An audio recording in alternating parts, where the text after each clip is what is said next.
You're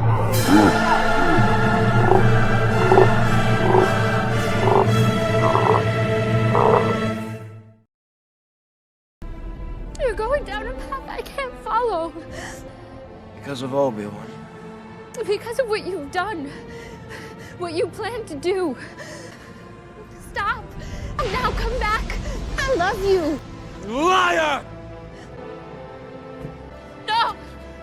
You're with him! No. Let her go.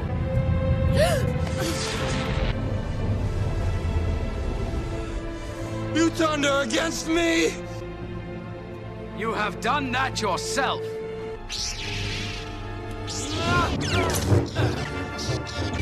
Hey everyone, it's me, the guy who hates Steven Universe for no legitimate reason, despite me making it perfectly clear why I don't like it anymore, but hey, when does context matter?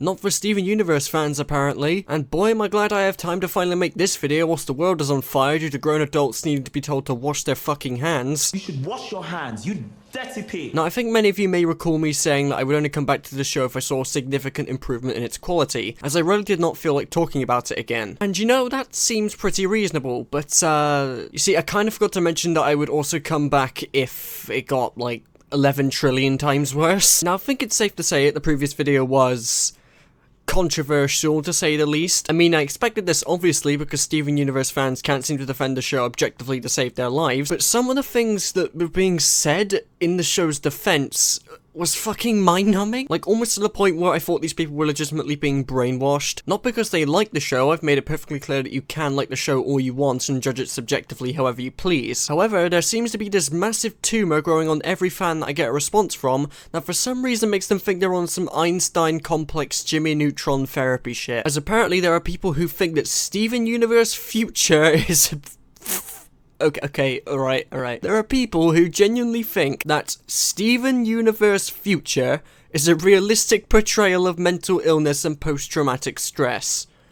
I don't think a single one of you can actually think for yourselves. Another response I got that was fairly common was, hey, you need to wait for the series to finish first before making videos about it, as if that somehow invalidated literally any of the massive writing issues I talked about. The end of Steven Universe 0 does not affect the massive writing flaws that I presented in that first video, you fucking brain surgeons. But apparently people just didn't get the memo. So you know what? I took their word for it, and I waited for the end of the series to come, having some tiny fragments of hope left in my cold, unfeeling heart that Rebecca Sugar could stick the landing. In the not too distant future. They fucked it up! Next Sunday AD. How am I supposed to respond to this with anything but laughter and immense frustration? You had a chance to give your series a satisfying and emotionally well-rounded conclusion after you fucked it up the first time, and you still managed to fuck it! Sweet fucking Jesus. These last 10 episodes of Steven Universe Future range from kind of good to sweet lord, what the hell is happening? And if I'm being perfectly honest, I went from not caring about anything from the last video I did, to then excitedly anticipating how hard the Crewniverse would drop the ball by the next episode. Steven Universe has turned into a game of, how bad could this possibly be to top the last episode? But then even that got boring when it came to the final 3 episodes of the show. Oh god, those final 3 episodes suck the largest of cocks, they are awful. It's like everything this epilogue series had been building up, although that's not saying much, squeezed it all into a rushed 3-parter finale instead of a much longer episode that would have greatly benefited from it being a lot more well-paced, keeping with the show's trend of putting all of its eggs into one basket and then not having any idea what to do with them, randomly shoehorned in multiple moments to remind you that they haven't forgotten about certain things. For example, hey there Cluster, hey there Spinel, glad to see the Cluster is helping you out with Steven, yet decided to do fuck all when Spinel came with the injector, and they also completely butchered Spinel's character. Awesome, thank you for that, Crewniverse, you decrepit dead shits. Oh, and they also gave a massive middle finger to everyone who thought that this show was a realistic interpretation of mental illness and PTSD by solving all of their problems with a hug. A fucking hug. Nothing like telling all of the children you were trying to teach about mental illness that all of your problems can just be solved with a hug. Because fuck you. I will also be tackling the mental illness aspect of the show head on, because I don't think the Steven Universe fandom actually understands it at all. In fact, people even said to me that I didn't understand it, and as someone who is still suffering from depression and mental illness, can I just say, number 1, go fuck yourself, and number 2, I will explain to you exactly why this show handles mental illness fucking poorly. And if you are a Steven Universe fan and are still watching this, then stick around, because you might actually get more insight as to why I believe this season isn't that great.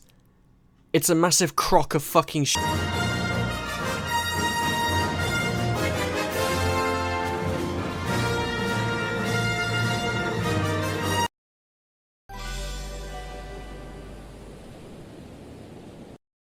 Nothing has changed since the last video in this regard. The writing and dialogue is still atrocious, but thankfully for these new episodes, it didn't completely throw me off as much as Infinite over here. I'm not pitiful! I am not weak! But that isn't to say the show gets a free pass. There are still several points where it feels as if the cast was given little direction, and accompanied with a terrible script at hand, they gave some truly horrific delivery. Is he corrupted? I have heard better lines than this in fan fictions. I won't stay on the delivery for too long, as it really isn't the fault of the actors and actresses, but there just aren't many lines of dialogue that felt real in Future. In fact, the only person who seemed to work with nearly everything he was given was Tom Sharpling, the voice actor for Greg. Because, and I'll actually give some goddamn credit where it's due, the emotional moments involving Greg, while they were still bogged down by other aspects of the narrative, made me feel like I was watching a person. He really nails the caring father voice. You can hear the heartbreak in his tone. It was a performance that defied the bad writing and actually got me invested. It made Greg feel like a real person and not a segue for awful jokes. It's just a shame that his character didn't really do anything throughout Future to really have a long-standing impact. Because if his character did, then these moments would probably be some of my favourite moments in the show. Except for the part where Steven almost kills Greg, but we'll get to that in a bit. The gems don't really have an input on anything until the last stretch of the episode, so there really isn't much to complain about here. Connie finally appeared and was easily one of the best parts of these last few episodes, but barely gets close to saving the moment she's involved with. Peridot got an entire episode with Steven. Her character is still the same as it always is, so I can't really complain about that. No, the main issues I have with the writing for me come with their treatment of Steven's character. Also Spinel, but that's something I'll get further into when we get into the analysis of character. In fact, I want to leave the writing issues I have with the characters specifically for a different section, because there is no way I can balance out everything I have to say about them in this section. So anyway, let's talk about the powers. What dysfunctional donkey thought it was a good idea to just ejaculate all over the script and just make up some random bullshit because the plot demands it? Having something make sense in the show is like playing the fucking lottery with these writers. I'm sure they just have a beer pong table set up for the end of the day where they label the cups with random plot points to choose before Len taking a deadly amount of ketamine and just choosing whichever cup the ball landed in. Oh, and if the ball falls off the table, they have to add in a random plot point they will never actually solve in a satisfying way. You could probably guess how many times that happened. First of all, Steven is flat out ridiculous now. The pink gay has gotten to a level so extreme that I believe he can probably fight Deku at 100%. Obviously that's over-exaggerating a lot of things, but first he just had enhanced strength, then enhanced speed or time slowing abilities, which is bullshit, and now he just has enhanced everything with a side of Godzilla. It's just so fucking weird. Then there's the fact that Steven is a diamond, so I guess it would make sense for him to have strong powers, but then you consider and look at how many powers the rest of the diamonds have when compared to Steven. It just makes me think they're just giving him these powers at random depending on the plot, or whatever plot they want to follow for a certain episode. In fact, Steven has more powers than any gem on the show, and I personally think that's bullshit. Steven is way too OP, and the fact that the diamonds only have like 1 or 2 powers when compared to Steven's 5 really shows how the Creaniverse did not think about the consequences of giving Steven a random power, simply because the plot for a certain episode demanded it. The pink gay is like the Force now, or at least an ignorant SJW's perception of the Force. Or just fuck off, you bungle shit, I'll deal with you at a later date. Now, the Godzilla thing is most likely Steven when he's corrupted, but I honestly don't think the show knows what it's supposed to be. Because if Steven is having problems with controlling his powers, needing a whole episode with Jasper just to learn how to not hold back, then is this just an extension of his power? And if he's corrupted, then fucking how? His gem is perfectly fine, he hasn't had any complications with fusion or anything. Is this really because of his emotions? Can you really just corrupt yourself by being depressed? That's just so dumb, oh my god. Now, despite the build-up to Steven's corruption being heavily flawed in nearly every aspect of storytelling, I will say they at least built it up at a relatively decent pace. Before them putting on a blindfold and smacking their head against the wall until they randomly decided to hurry the story along and have him get corrupted at one pivotal moment as opposed to it being a gradual build-up. I'm a fraud. I'm a monster! Oh, that wasn't my horrible editing, by the way. That's actually how the episode ends. This actually happens. Someone created this episode. Would it really cost you that much time and money to hire someone who knows how to edit? Would it really have killed you to actually show Steven transforming into this thing as like a full transformation? Oh god, not like that, not like metal stuff. No, the flashbacks. No. This would potentially add a bit of oomph to the episode instead of just cutting away and then showing that he's corrupted by the next episode. It could be a moment where everyone looks up in shock and horror instead of just cutting to everyone trying to help him. Did you really want to miss out on that? And that hug, man, just look, with the possibility of this being corruption, how would this stop the corruption? Remember when Yellow Diamond could uncorrupt gems for as long as her hand was on them? In fact, scratch that, she could just uncorrupt them for good now because boy do I love me some retcons. In fact, scratch that, scratch, she could just fucking unshatter people now. She can just do that now. Fuck you, show. Couldn't she just have someone restrain Steven, i.e. Lapis, seeing as how she does it multiple times in this infection of an episode? And then uncorrupt him just to have everyone talk this out of him? Why wasn't that the plan, you fucking salad? I would be a lot more willing to believe that a hug could solve corruption if they did it while Steven was still in his human form. But again, the implications of this hug and the overall damage it does to Steven Universe features, themes, and narrative cannot be understated. Not only is the final conflict of the entire show solved by a group fucking hug, which is the most basic preschool shit you could ever expect, even for Steven Universe standards, it also completely destroys the main theme of Future in the first place in the entire build up towards this moment. There were so many ways this could have been solved that would tie into the narrative and allow this show to truly stick out, amongst other pieces of television and film that have tackled mental health. But instead, the message the show ends with is that all of that stress, depression, and trauma that you feel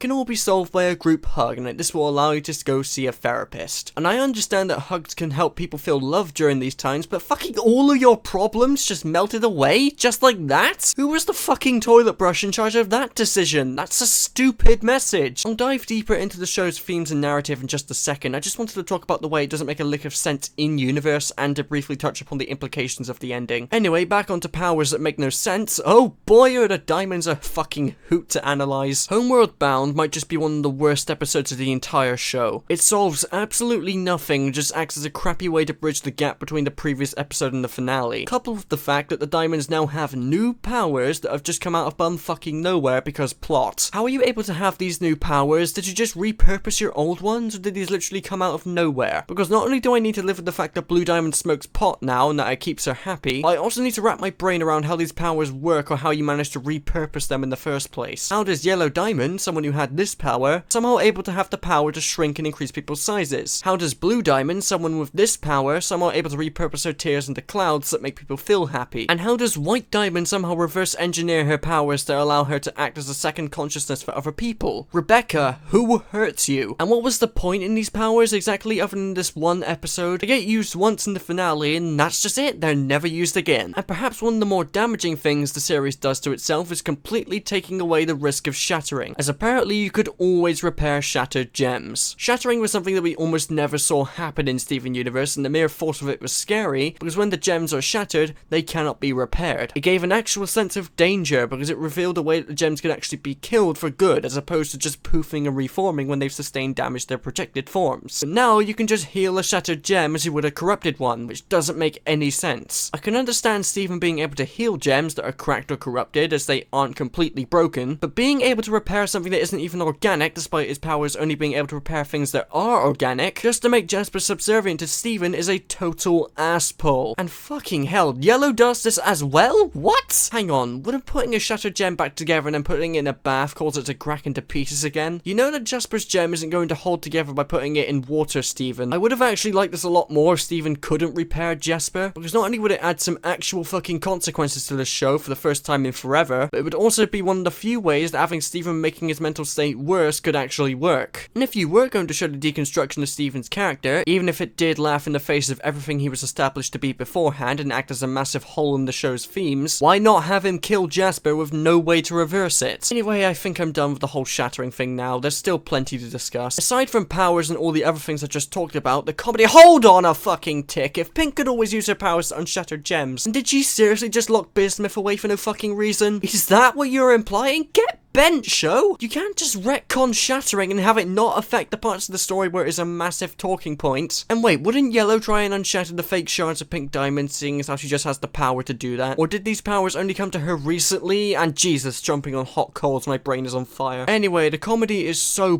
poor in the second half of this season, even more so than last time. The jokes are so poorly timed, the delivery of them is just as borked as the last half. I can't tell when something is being delivered as a joke because it just isn't being delivered properly. And I actually had some people complaining in the last video that I said the jokes were objectively bad because of how they were delivered by trying to point out they don't find my jokes funny. I didn't say it was a matter of what you subjectively found funny, I said that objectively the show follows no structure for how it tells jokes. Regardless if you find my videos funny or not, you can at least see that I actually set my jokes up before telling them. In Steven Universe Future, the jokes just happen and it comes off as jarring. The tone is still all over the place, mostly due to the scattershot humor. But there are also moments that attempt being serious only to have something ruin it, like a stupid visual or an out of place sound effect. This can be facial expressions, any scene as Steven's body starts swelling up, or this stupid Ed, Edd and Eddy sound effect that happens in the middle of a scene that's trying to be intense.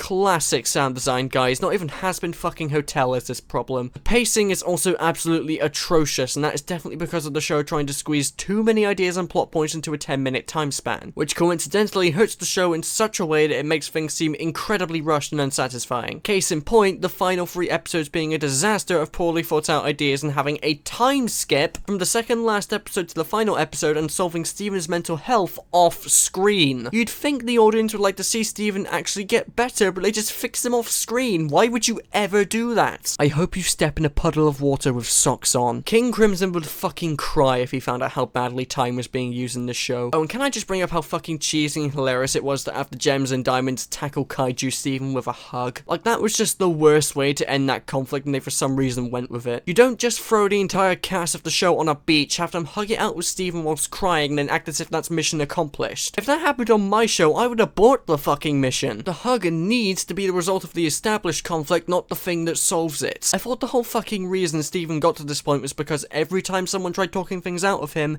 he wouldn't listen, and would continue being an asshole. So why is everything suddenly solved when everyone says to Steven everything they already said to him? Why didn't this just work beforehand? It's not that those who are mentally ill listen to people the first time around, like, I completely understand what they did here, but this is literally the exact same advice and help that he's been receiving from people the entire season, coupled with the fact that he is now in an uncontrollable kaiju form that White Diamond even describes as not being Steven anymore. So why is he suddenly responding so emotionally to this? Why is therapy a complete bust for him, but being tackled by people and getting hugged isn't? Why is everything wrong? Anyway, the writing overall is just so much worse than the first half of the season. While it is a lot more focused on the narrative, it's so unfocused when it comes to every other aspect of the story, before then resulting in a dumb clusterfuck of an ending that can only try and make you emotional by showing everyone cry. The show ultimately ends with an ending that goes away way too quickly and is solved way too cheaply, making the whole experience feel hollow. We did it, Patrick! We saved the city!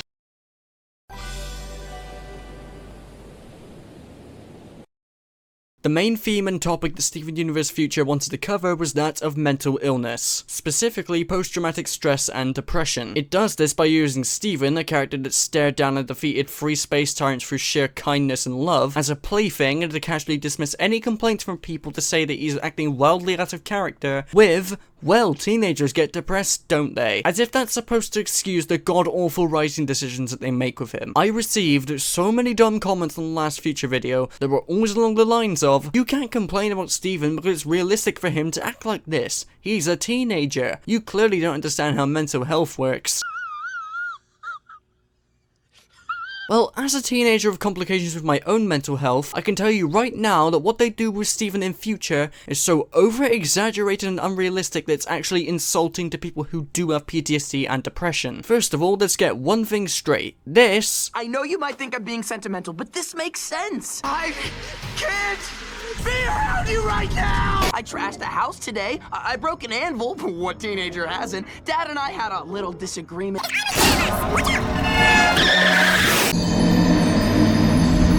Is not a realistic depiction of depression and stress. An argument could be made, however, that this fits more into borderline personality disorder or straight up insanity. People genuinely believe that things like Steven thinking proposing to Connie is a good idea, taking a not now as a definite no from her, suddenly carrying the weight of absolutely everything on his shoulders despite not doing so the entire series, and the fact that there is nothing left to fight, meaning that he shouldn't be randomly having these breakdowns when it's been ages since everything went down, legitimately wanting to kill people, almost killing his father, and actually killing someone, is a realistic depiction of depression and PTSD. No. No, it fucking isn't. And I am so sick of everyone saying that it is. All of his behavior can be traced back to actual insanity or split personality disorder. And all of this is triggered because of what exactly? He's literally been keeping it together for so long and has been kind and happy to nearly everyone. And then months after everything is finished and the fact that there is no one left to fight, he is suddenly having issues dealing with it? What? He even mentions this himself. If he actually had PTSD, he would show signs of it constantly, but it just happens out of nowhere. Years after the conflict has happened, and months after a conflict has actually taken place. And after that point, he is still acting happy and kind to literally everyone with no signs that he has any issues, and it somehow happens because Jasper called him pitiful.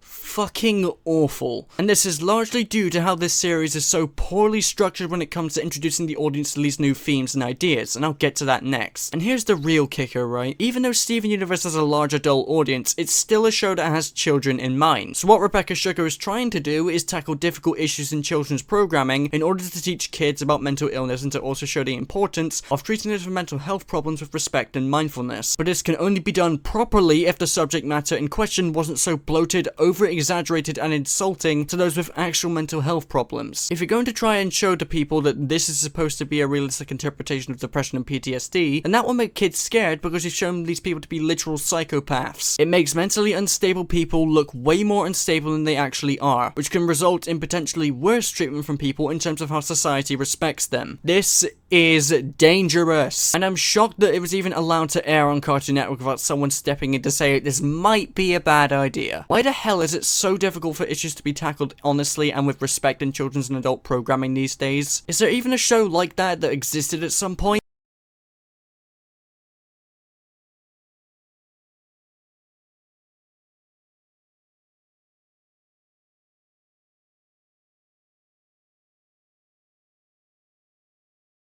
My neighbor.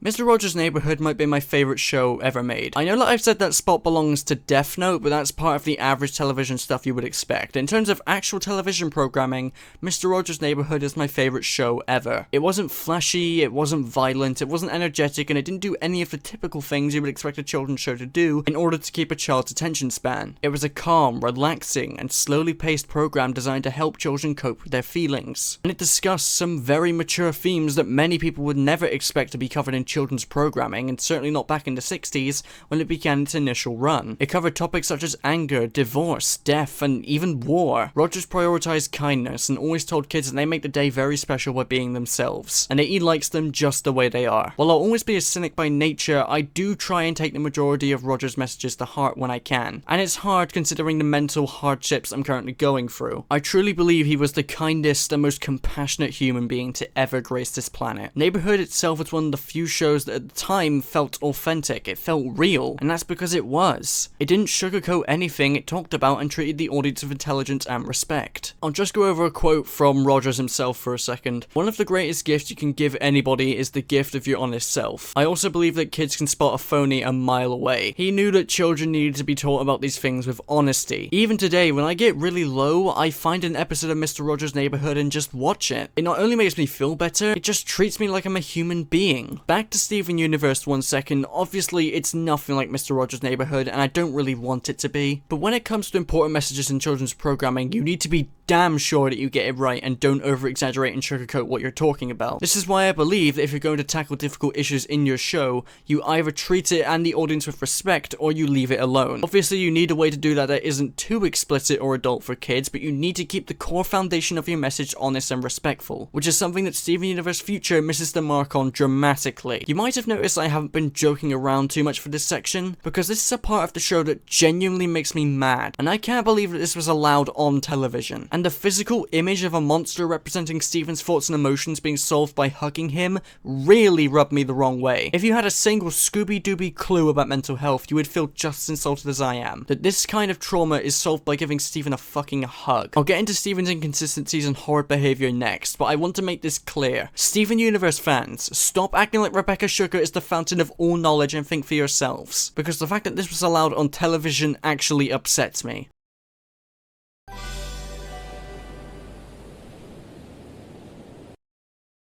Thankfully, in the second half of Future, there are a lot less characters to ruin. Although that doesn't change the fact that a lot of characters make unbelievably stupid and logistically twisted decisions, but the damage does to the characters that are there to be ruined is arguably worse than anything the first half could have possibly managed. I didn't think it was possible to ruin Jasper, but they somehow found a way to do that! When Steven shatters Jasper and then brings her back through reasoning that is contrived in every possible way, Jasper realizes that Steven is stronger than her and bested her in a fight, and finally becomes subservient to him and treats him like a diamond. Then she doesn't show up again until the final episode, where she gets about 20 seconds of screen time to show that she's upset that Steven is leaving without her. She just storms off and says goodbye. Whoa. What? So now she has no purpose at all, as she was supposed to be subservient to Steven. We can clearly see that she's just going to be as unchangeable as she was before Steven beat her, and is as of now, and she is certainly not going to grow any more as a character. All of that time you spent with her character that could have been used to show a redemption arc that actually worked for her, as opposed to giving it to the diamonds, has been completely wasted. Possible ideas of showing a patriot what everything looks like without bias is completely gone. She had absolutely zero character growth, basically no encouragement to be her own person, no scenes to show Steven actually trying to get her to become more civilized for this newfound respect Jasper has for him. Nothing. She's just gone. She just walks off screen and comedically barges through a wall and we never see her again. What was the fucking point of having her in this first episode if you only needed her for this dumbass plot point, you crusty pillocks? And that's not even the worst of the show's belligerent dumb fuckery when it comes to handling its characters, because then we have Spinel in the episode titled Homeworld Bound. Holy shit, what did they do to Spinel? What cock-feathered writer among the Crewniverse thought that making Spinel completely fucking oblivious to what Steven is going through, despite going through a very similar phase not even a year ago, was possibly a good idea? You missed out on a massive, I mean massive opportunity to have Spinel show that she cares about Steven in the moment. You could have shown how she has matured and gotten better since the movie. Have her actually have an honest and warming heart-to-heart with Steven as opposed to acting like a Looney Tunes character the entire time. Well, Cartoon Chief, we did show that Spinel cared for Steven by having her cry about hurting him a year ago and her giving him a hug with the other. I'm just gonna stop you right there. Why would you make her care about what she did to Steven a year ago, you fucking lemons? No one cares about that. Show how she's actually matured and have her care about Steven as of now. What happened in the movie is out of the question. Oh, what the fuck? If you weren't going to show how she's grown to have her show how close she is to Steven after he helped her so much, then what was the point in having her here other than comic relief? I'm fine with Spinel being goofy, that's part of her character, but this is just not how you handle it. Also, show. Could you find a way to develop your characters that doesn't require them crying or singing for like 1 second? Oh, and also, just when you thought that they could try and show how much Spinel appreciates Steven for helping her out and having that heart-to-heart conversation with him in the finale, they completely cut her from the final episode. Thanks, guys. That was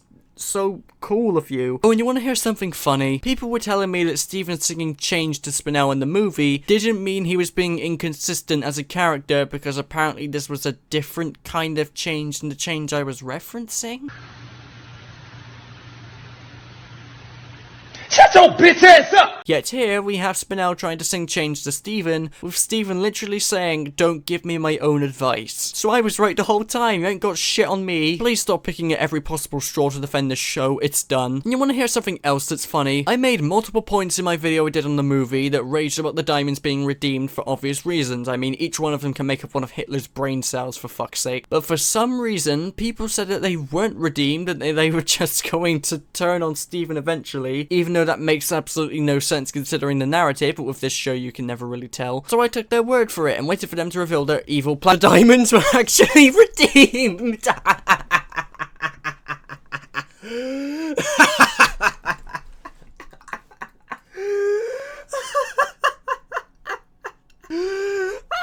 And now we get to Steven.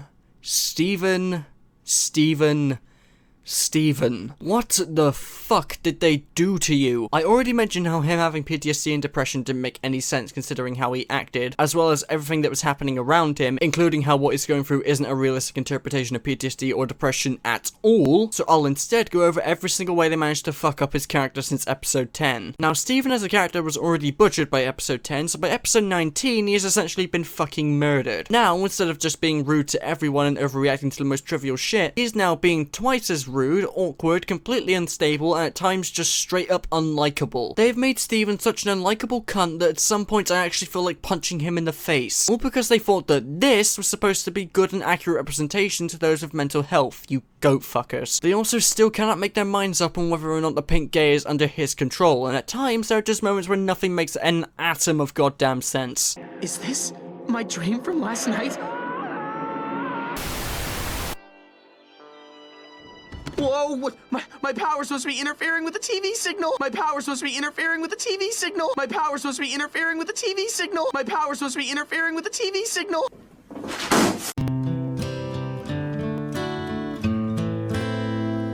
I hurt myself. One more time! My power's supposed to be interfering with the TV signal.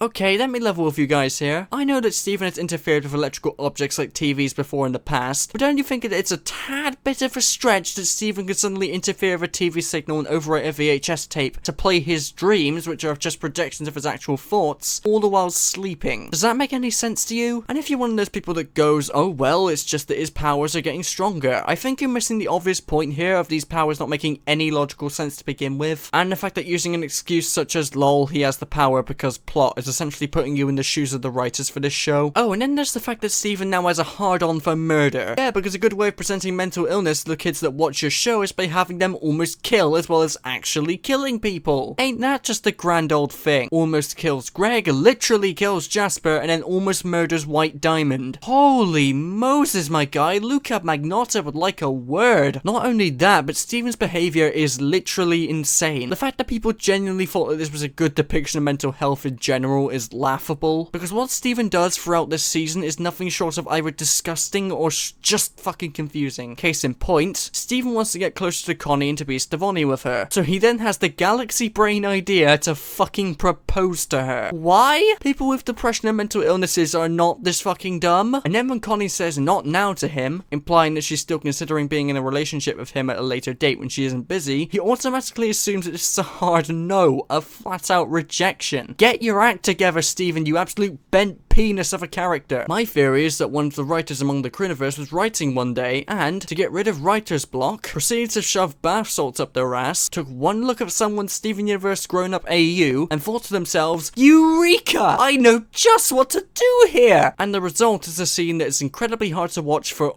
all of the wrong reasons. When your entire plot relies on Steven acting incredibly fucking stupid just so he can affect his own sanity, then that's when you should pack up, go home, talk it out of your wife, then write the story for knack free, because that would make everyone a lot happier, you sinful bastard. Why not, now just take this on board, why not have events happen around Steven that make him feel worse instead of having the entire story resolve around him making dumb fuck decisions just to make himself feel worse? That way, you wouldn't make everyone with a mental disorder feel insulted that their main character representation only makes things worse for himself, but you could also quite possibly write yourself a story with actual stakes that feel natural as opposed to just happening sporadically. I just turned into G-Man at the end there. Now, I could go deeper into Steven's character. I could have worded that a lot better, holy fuck. I would have analysed Steven's character a lot more, but you guys probably get it. He's an inconsistent mess simply because of a narrative decision that is both insulting and makes absolutely no sense. The damage to character in the second half of Future is somehow worse than the first half, despite having half the amount of characters to actually ruin. Congrats guys, you did it. Proud of you. Bungle cunt.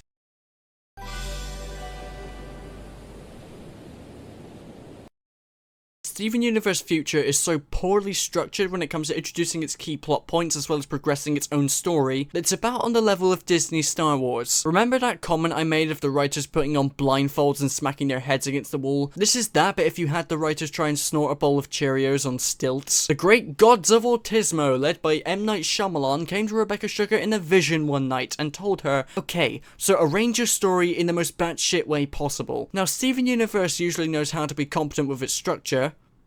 Well, it did know how to be competent at the very least, but the way Future presents itself is something out of a nightmarish Cartoon Network wet dream. The show begins with Steven getting new powers from the pink gay out of absolutely nowhere, and at first they seem like hot stuff. Flight, super speed, and super strength. The X-Men would be pissing themselves. But then as the show progresses, his powers start to become more violent, powerful, and even hurtful, before he then ends up corrupted. This is because, since Rebecca thinks tying emotions to gem powers is a good idea, everyone around Steven starts to leave, and the change is too much for him, despite being the same guy who does this. That I can make it.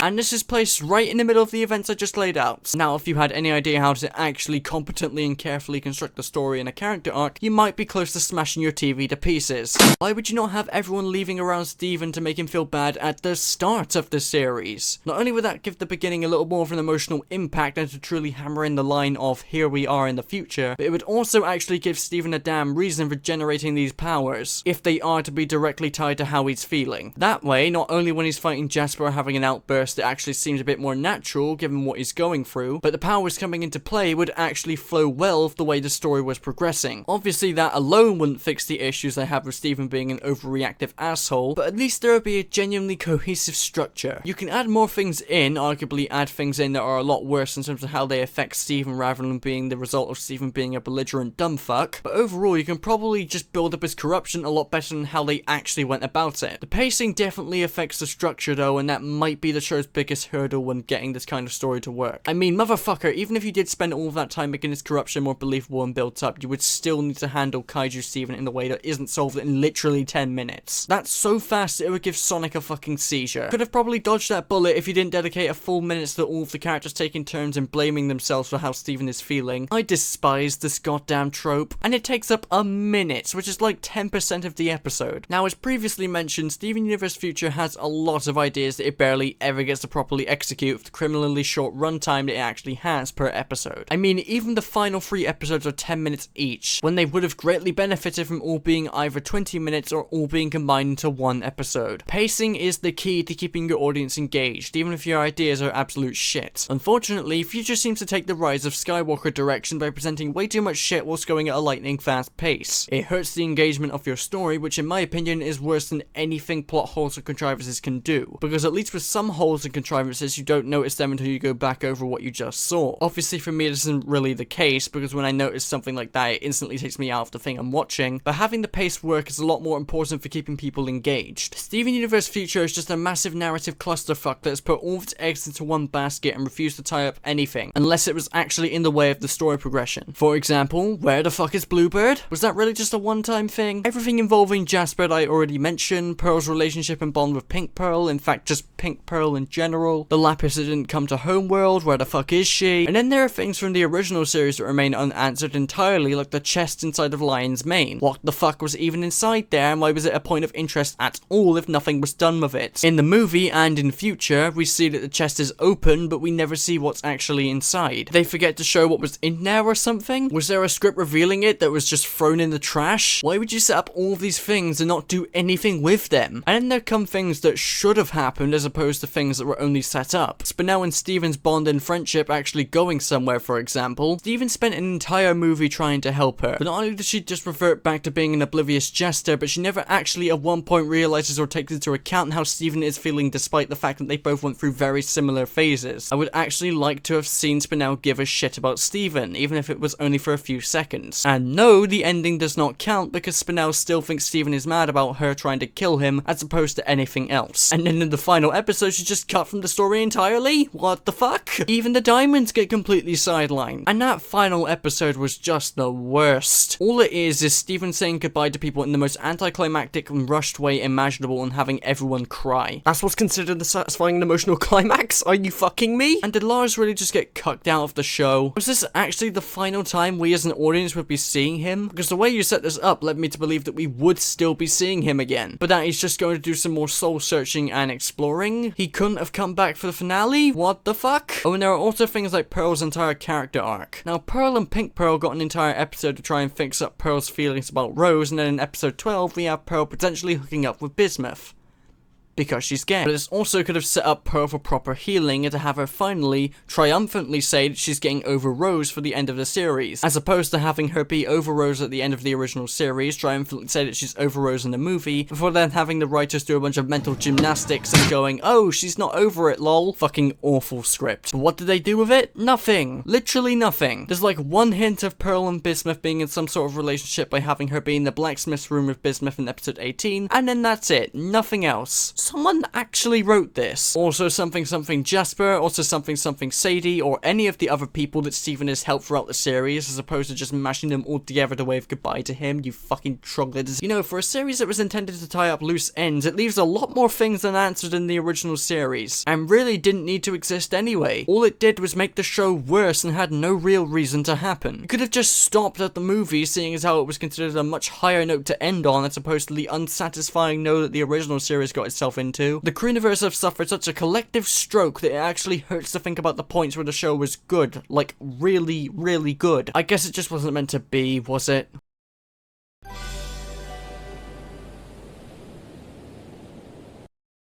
All in all, my thoughts on Steven Universe Future are not positive in the slightest. I know exactly what it was trying to do, and I am aware that plenty of people love it. But every time I look at it, I keep finding more and more flaws in the way it's written and how it handles the subject matter at hand. I don't understand why the show is seen as this holy saint sent from the cartoon lords of heaven when it's this critically flawed. I can no longer get myself invested and engaged with this world anymore after all of the downs that have plagued the show since the beginning of season 4. The tone is all over the place, and it ends up taking me right out of the experience the second they try and shoehorn in a joke into a scene that would have worked without it. The characters have been completely obliterated in favour of themes or writing decisions that didn't make any sense or are handled poorly. The dramatic and emotional tension this show used to build up so masterfully has been diminished, and what we're now left with is a show that acts as a pale imitation of its former self. It had way too many ideas but didn't know when to start putting them to use, resulting in a mad dash towards the finish line with an ending that completely sucked, plain and simple. It did an even worse job than the original ending for season 5, and that was already one of the most controversial endings in recent memory. The way the show handles its themes is insulting and grossly over-exaggerated, with about 60% of the issues the show has tackled being presented so poorly that it's either laughable or embarrassing. And I'd like to just point something out real quick. This show has always been about kindness, love, and acceptance. It prioritized that, and Steven was different from other animated protagonists. In a world full of characters that were dark and brooding, Steven was a shining beam of optimism that, while having his ups and downs, was a very likable and well-rounded character. He had believable motivations, and his hero's journey was engaging so long as the writing was still good. He continued to show he had more to him than a simple smile across the show, but he would always see the best in people and keep his composure. He would calmly handle everything that came his way. But now with Steven Universe Future, he's just a shell of his former self, getting so bad to the point where instead of some sort of intergalactic threat, the final obstacle at the end of the series is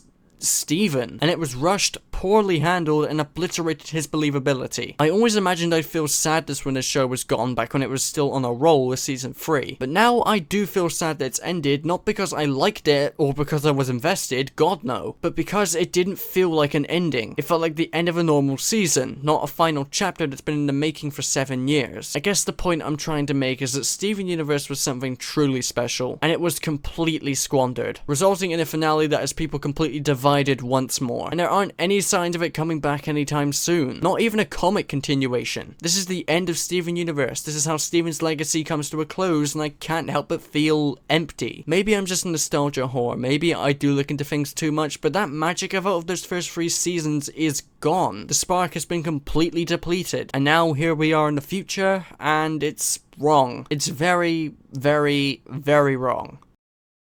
But hey, it was still better than Star's ending. I can tell from the way she looks at me. Wanna hear a joke? Here goes. My ex-wife still misses me, but her aim is getting better. Her aim is getting better. You see, it's funny because Mary